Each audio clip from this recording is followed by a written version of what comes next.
चल रहे प्रश्न को देखो, यहाँ पे क्या हुआ पता चला? यहाँ पे क्या है रे? माइनस, इधर ध्यान दो, पहला का प्रश्न जो है गलती लिखा गया है ना। चलो शुरू से देख लेते हैं। सुनो, शुरू से देखो, ध्यान से दो, समझना भी है साथ में, ठीक है। इधर देखो, 2 का 1 नंबर, 2 का 1 नंबर है ना। चलो देखो ध्यान से, दिया हुआ है, क्या दिया हुआ है कि भागा -12 बराबर 0। मतलब 12 में कितना से भाग देंगे कि आंसर उसका 0 होगा। नहीं समझा? मतलब इसमें कितना हम भाग करेंगे कि आंसर कितना होगा? 0। तो देखो, माइनस और माइनस क्या होता है? प्लस। अगर -0 से भाग देंगे तो क्या हो जाएगा? ये +0 है ना, माइनस नहीं है, तो ये माइनस माइनस कट जाएगा और 12 से भाग 0 दिया तो 0 आया समझ में। दूसरा देखो, दूसरा क्या है? दूसरा प्रश्न है +15 भागा बराबर -3। मैं सुनो इधर, गुस्सा मत उठाओ।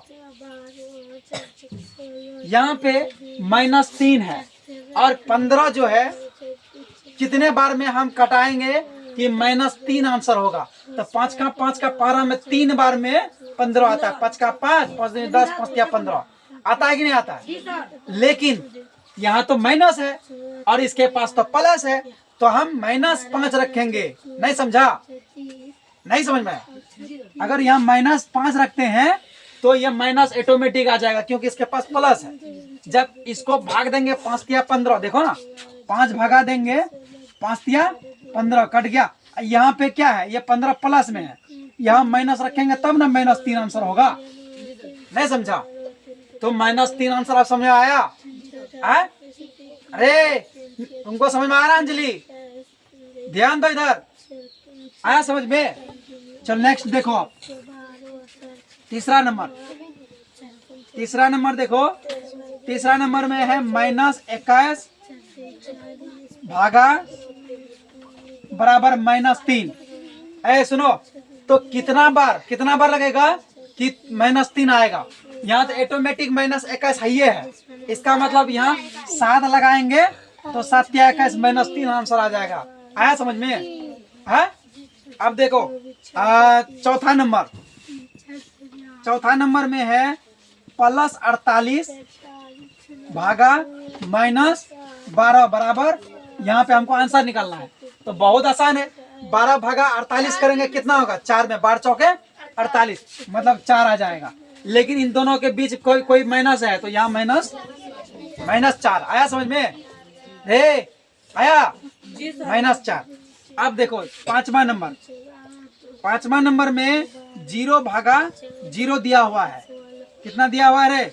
0 भागा 0 है, तो यहाँ आंसर क्या होगा? बराबर में 0 कैसे होगा? 1 होगा, क्योंकि देखो 0 भागा 0 देंगे, 0 एकम 0, मतलब आंसर कितना होगा?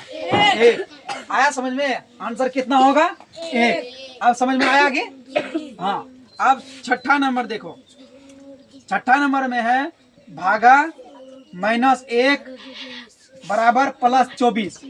यही है, मतलब सीधी सी बात जान जाओ, कितना से भाग देना पड़ेगा? -24 से देना पड़ेगा, है ना? -24, तब ना माइनस माइनस प्लस हो जाएगा और वो 24 हो जाएगा। नहीं समझा? अब समझ में आया कि नहीं? नहीं समझ में आ रहा है? अरे बोलो ना, नहीं समझ में, बोलो ना। आ गया समझ में?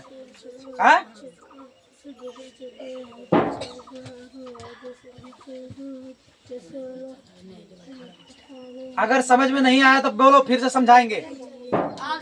सबको आ गया? अनीसा तुमको सच में समझ में आया ना? कोमल तुमको रे? अंजलि तुमको? तीनों को समझ में आया रे? बहुत आसान था, कोई कठिन नहीं था, बहुत आसान था, ठीक है। उसके बाद 3 नंबर में गलत और सही बताना है, ठीक है। गलत और सही मतलब कौन सा भाग का आंसर यहाँ सही दिया हुआ है और कौन गलत, सत्य और असत्य। देखो 2 नंबर और 3 नंबर फिर से तुम लोग कल रिवाइज करके लेके आओगे, ठीक है। 2 नंबर और 3 नंबर होमवर्क में रहेगा। 1C का एक्सरसाइज 1C का 2 और 3 क्या रहेगा, रिवाइज रहेगा। चलो लिख लो, इसको पूरे लिख लो और रिवाइज करके आओगे होमवर्क में रे। लिख लो चलो। हाँ मेरा किताब में है।